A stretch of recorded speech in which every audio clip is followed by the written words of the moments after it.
Seperti misalnya ada informasi yang kami dapatkan ini pemirsa soal proses pemungutan suara di sejumlah TPS yang siang tadi ditandai dengan sejumlah insiden. Nah, berikut insiden di salah satu TPS yang berada di Cengkareng, Jakarta Barat yang direkam oleh netizen. Tadi kami disuruh baris lagi, katanya pemilih, tapi sekarang alasannya habis waktu, karena jam 1. Gara-gara ngomong alasannya, ngomong sama kita. Tidak ada satupun yang coblos dari tadi.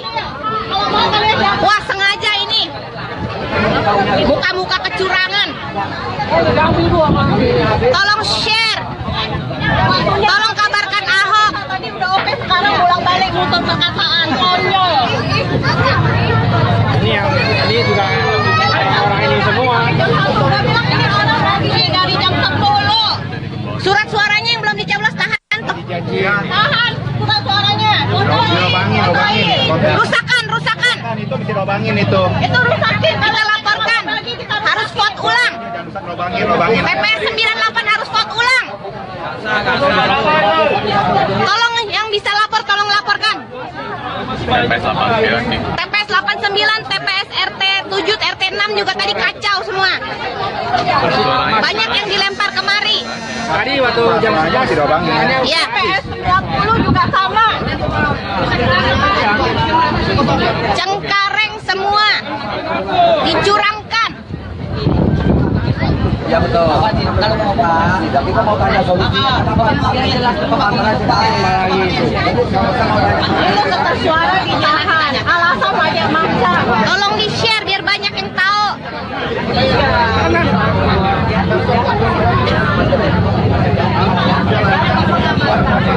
Nomor 1, nomor 3 ngaku dijolimi. Yang dijolimi itu nomor 2.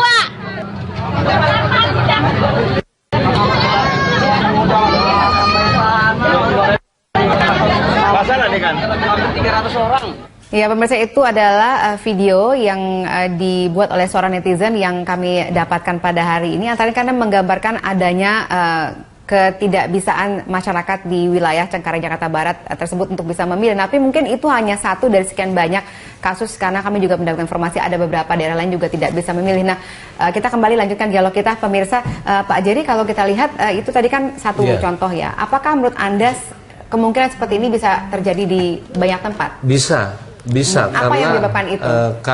Karena itu tadi tingkat partisipasi agak tinggi ya, artinya semangat masyarakat DKI memilih itu besar. Tapi Mbak Farli, kalau kita lihat kasus tadi, itu belum tentu kesalahan KPPS.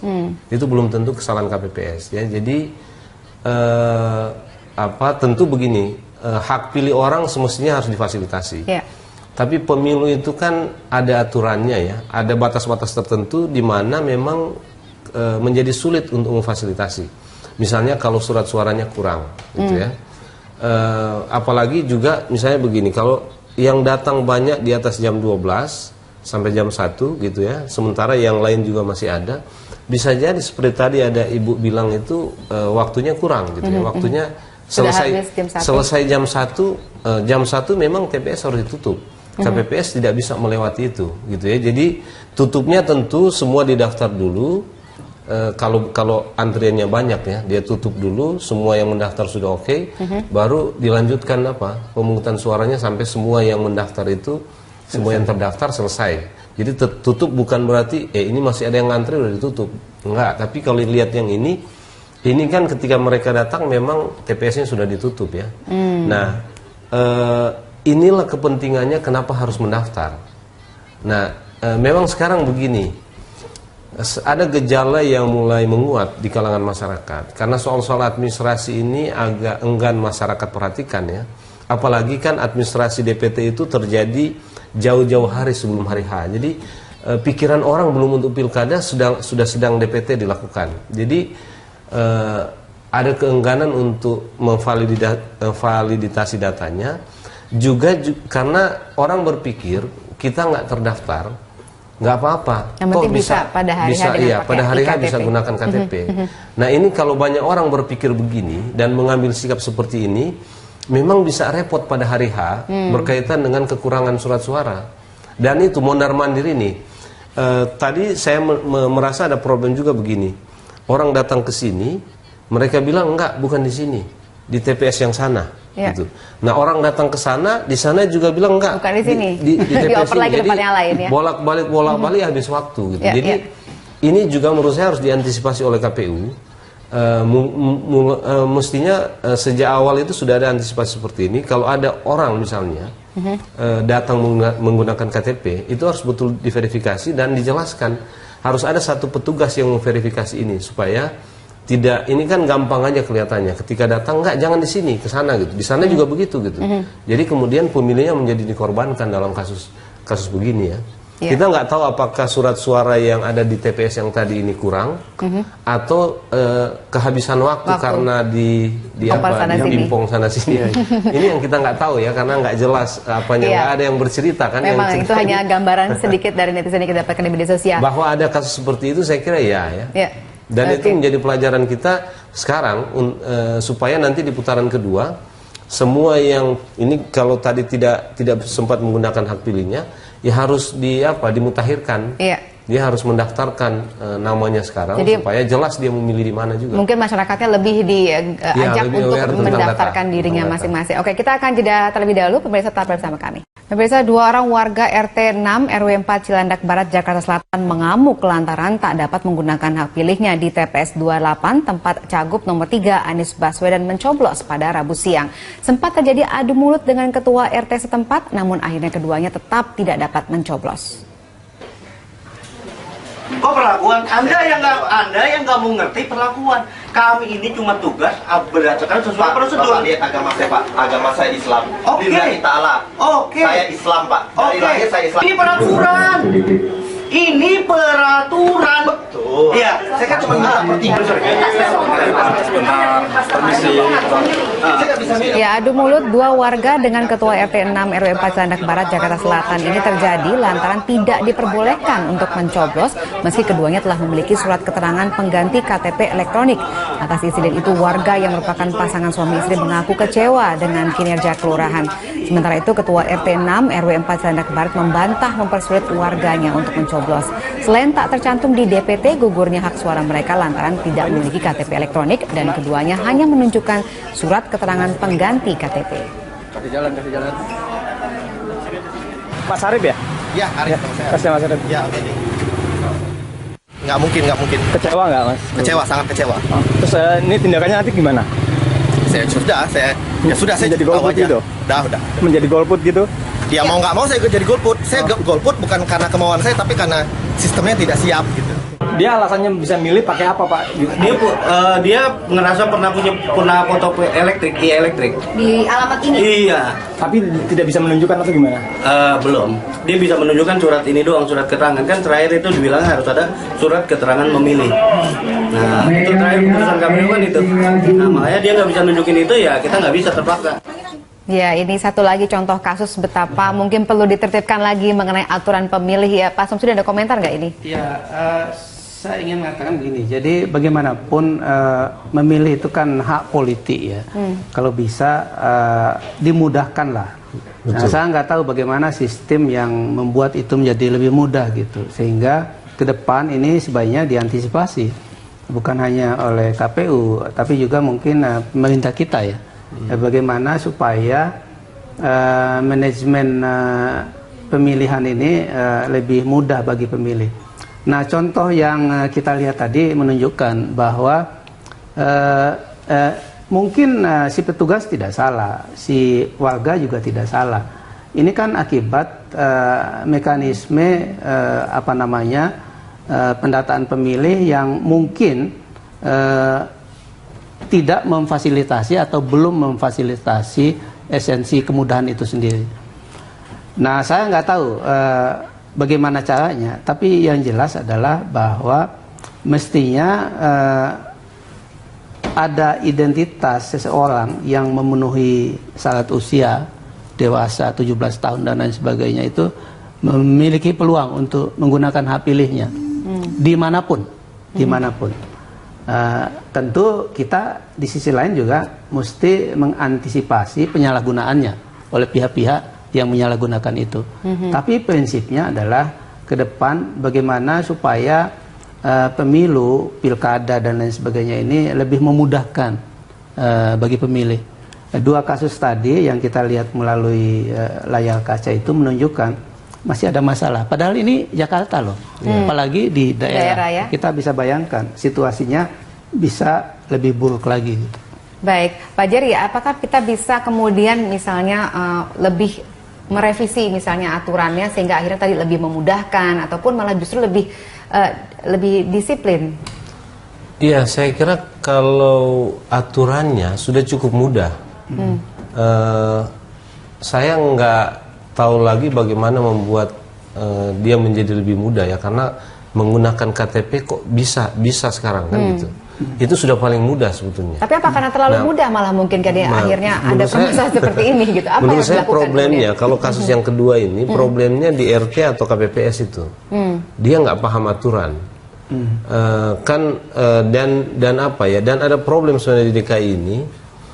Ada banyak orang yang belum mendapatkan iktp karena kosong belangkonya atau apa gitu.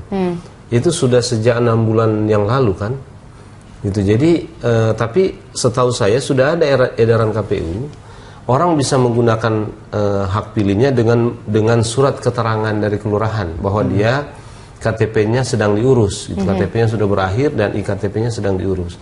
Nah kalau lihat Bapak tadi, kelihatannya kan dia membawa surat kelurahan pengganti, surat keterangan dari kelurahan pengganti iktp-nya, tapi tidak diperkenankan memilih.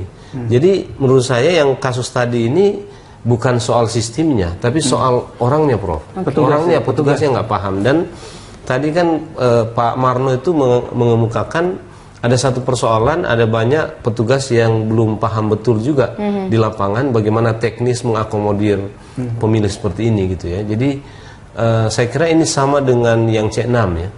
C6 itu tidak mutlak harus dibawa. Dan kalau orang tidak punya iktp karena sedang dibuat iktp-nya, dan kita sudah tahu dari berita-berita dan sudah ada publikasi dari Kementerian Dalam Negeri juga bahwa memang sejak 6 bulan yang lalu belangko iktp itu kosong. Jadi memang orang yang mengurus iktp belum mendapatkan itu, dan di kelurahan diberikan surat jadi keterangan berarti dalam hal ini iktp. KPUD bisa dikatakan harus lebih giat lagi saya untuk kira, memberikan sosialisasi pemahaman kepada petugas-petugas sosialisasi pemahaman kepada para petugas ya, dan khusus yang berkaitan dengan hak pilih tadi. Bimbingan teknis itu mesti lebih masif lagi. Iya, saya kira di situ problemnya tadi ya. Kalau lihat kasus-kasus ini dan penjelasan Pak Marno kan sudah diakui bahwa ada problem di hal-hal yang sifatnya administratif ya, khusus berkaitan dengan bagaimana mengakomodir hak pemilih gitu. Iya, nah mungkin kalau kita misalnya ada pembicaraan mengenai putaran kedua dengan waktu yang cukup panjang ini, bisakah kemudian ini bisa masalah-masalah seperti ini bisa diminimalisir atau bahkan tidak terjadi di pilkada berikutnya? Semestinya bisa. Kan lingkupnya ya kalau Jakarta ya lingkupnya kan tidak begitu luas lah, bukan Indonesia gitu. Kalau Jakarta artinya daerahnya sudah mudah lah, daerahnya jauh lebih mudah. Ya kecuali Kepulauan Seribu ya. Mungkin DKI ini yang bermasalah cuma mobilitas penduduknya saja. Kalau dari akses kan wilayah DKI itu udah dengan mudah bisa dijangkau, tapi mobilitas pemilih ini kan gitu, orang datang tiba-tiba. Nah putaran kedua ini Mbak Fahri akan ada update data lagi, pemutakhiran data khusus berkaitan dengan pemilih pemula, gitu, atau orang yang pindah. Jadi pemilih pemula kan nanti akan ditentukan kapan waktu putaran kedua, sudah ada sebenarnya, saya lupa kapan. Jadi orang yang 17 tahun di hari itu bisa memilih meskipun hari ini dia tidak memilih. Iya betul. Jadi PR-nya ada lagi ya untuk untuk pemutahiran data. Ada pemutahiran data meskipun tidak selama yang kemarin ya. Ya, meskipun Pak Sumarto tadi mengatakan belum positif untuk bisa dikonfirmasi ada putaran kedua, tapi hasil quick-count kan sudah mengatakan kebanyakan ada putaran kedua untuk pasangan yang maju. Nah, kalau dari situ kita lihat kira-kira pendapatnya bagaimana kalau misalnya nanti mereka harus ada putaran kedua dan memperebutkan suara yang tersisa dari pasangan yang tidak masuk ke putaran kedua, itu bagaimana peluangnya? Siapa kira-kira yang paling bisa merebut hati mereka, Pak Samsudin? Iya, saya pikir kalau melihat basis massa AHY, Silvi dengan Anies Sandi itu kan tidak jauh berbeda dalam pengertian kubu anti Ahok ya gitu ya. Nah, oleh sebab itu saya pikir ini tergantung pada apa yang bisa ditawarkan oleh kubu Anies Sandi pada kubu AHY. Nah, walaupun demikian kita juga tahu bahwa hubungan politik antara SBY dan Prabowo itu mungkin tidak begitu mulus ya, tidak begitu mulus. Nah, akan ada komitmen-komitmen di antara dua kubu ini untuk katakanlah saling bekerja sama dalam memenangkan pilkada Jakarta putaran kedua. Itu otomatis tidak kira-kira bisa kita katakan kalau misalnya tadi pemilih AHY ini akan beralih ke... Saya kira tidak otomatis, sebab bagaimanapun memilih itu kan kebebasan individual setiap warga negara.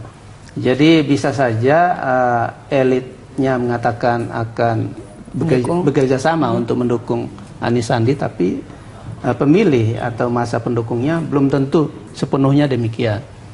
Nah, kita akan lihat apakah sebagian besar lebih ke Anies Sandi atau mungkin ke Ahok Jarot. Oke, tapi kalau kita lihat sebenarnya karakternya pemilih AHY itu seperti apa, Pak Samsudin? Apakah kita kemudian bisa petakan sehingga kita lebih mudah membaca kira-kira mereka akan kemana memindahkan suara atau dukungannya?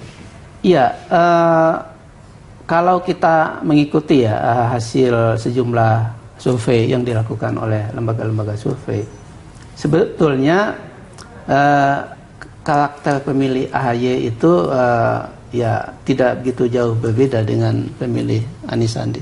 Walaupun mungkin ya pemilih AHY itu lebih berusia muda ya, mungkin melihat sosok Agus yang katakanlah mewakili atau merepresentasikan kaum muda, sehingga lebih banyak pendukungnya kaum muda. Nah, kalau kita lihat hasil putaran pertama ini, di mana AHY Silvi itu agak merosot ya pendukungnya, sangat mungkin kubu AHY Silvi tidak mampu menjanjikan sesuatu yang lebih baik ketimbang Anies Sandi dalam menghadapi Ahok Jarot gitu. Oke, baik Pak. Oke. Baik, Pak Jerry dan Pak Samsudin, kita harus break dulu. Nanti kami lanjutkan dialog kita. Pemirsa tetap bersama kami. Iya, kita lanjutkan dialog kita, pemirsa. Pak Samsudin, kalau kita lihat tadi juga dalam pidatonya Megawati mengatakan ada pelanggaran, diantaranya memang banyak warga tidak bisa memilih. Kemudian juga tadi diharapkan putaran kedua juga bisa lebih baik. Itu komentar Anda dulu bagaimana? Iya. Ya tentu kita sama dengan Bu Mega ya, kalau soal ada kekecewaan sebagian warga yang tidak bisa menggunakan hak pilihnya. Nah, ini penting sekali diantisipasi oleh KPU dan lain-lain ya, jajarannya. Sebab bagaimanapun kehilangan hak pilih itu sesuatu yang tentu saja menyakitkan bagi warga yang sudah datang mulai pagi, nunggu sampai siang, tapi ternyata tidak bisa menggunakannya. Nah, yang saya ingin tanggapi adalah respon cepat pimpinan partai politik. Padahal ini kan masih hitungan cepat ya. Jadi kita melihat hasil pilkada ini kan hasil yang sangat sementara ya. Metode hitung cepat yang dilakukan oleh lembaga survei. Nah, hasil finalnya tentu nanti oleh KPU. Nah, walaupun demikian, ini juga mungkin menjadi pelajaran bagi kita ke depan. Bagaimana supaya jarak antara pemilihan dengan hasil final yang dilakukan oleh KPU itu tidak terlampau jauh. Supaya apa? Supaya tidak muncul kegaduhan politik di antara jeda waktu itu. Sebab kita tahu sendiri tensi pilkada Jakarta ini masih akan tinggi menjelang putaran yang kedua. Baik. Sehingga segala sesuatunya mesti diantisipasi. Baik, Pak Jerry, silakan komentar Anda sebagai closing statement, kira-kira apa yang dari tanggapan tadi? Saya kira kalau kita lihat banyak persoalan berkaitan dengan daftar pemilih, menurut saya KPU memang harus memberi konsentrasi lebih tinggi untuk pembenahan data pemilih ya. Apalagi memang biasanya begini, di daerah-daerah yang tensi politiknya tinggi antara satu pasangan calon dengan pasangan calon yang lain, ada kecenderungan memang masyarakatnya lebih antusias atau lebih semangat ya. Jadi saya kira ini satu catatan yang penting. Ada banyak kelemahan kalau lihat dari cerita-cerita yang beredar di media sosial sekarang tentang tentang data pemilih ya. Lalu yang kedua, saya kira juga yang harus diperkuat oleh KPU sekarang adalah bimbingan teknis kepada penyelenggara pemilu di lapangan ya, karena kita masih melihat dari kasus-kasus yang ada ini banyak yang tidak paham ya, banyak yang tidak paham tentang aturan-aturan teknisnya, sehingga sedikit banyak juga menimbulkan kerawanan di TPS. Bahkan tadi ada sampai harus berantem dan lain-lain ya. Nah, yang ketiga yang saya kira paling penting ini, jangan lagi berulang-ulang pilkada atau pemilu kita selalu mengorbankan hak pilih masyarakat karena soal-soal administratif. Karena itu memang kita harus berupaya keras memikirkan bagaimana mekanisme dan metode yang lebih mudah mempermudah pemilih untuk menggunakan hak pilihnya ya. Tidak lagi kehilangan hak pilih karena soal-soal yang sifatnya administratif. Baik, kita harapkan juga demikian bisa berjalan lebih baik lagi pilkada berikutnya. Putaran kedua khususnya, kalau ada putaran kedua. Kita tunggu hasil real count dari KPUD. Baik, terima kasih Pak. Jadi terima kasih Pak Samsudi sudah bergabung bersama kami hari ini. Dan pemirsa, demikianlah dialog dalam spesial report Pilkada DKI 2017 pada hari ini. Kami akan kembali dengan program spesial lainnya dalam program Connect 360 setelah ini.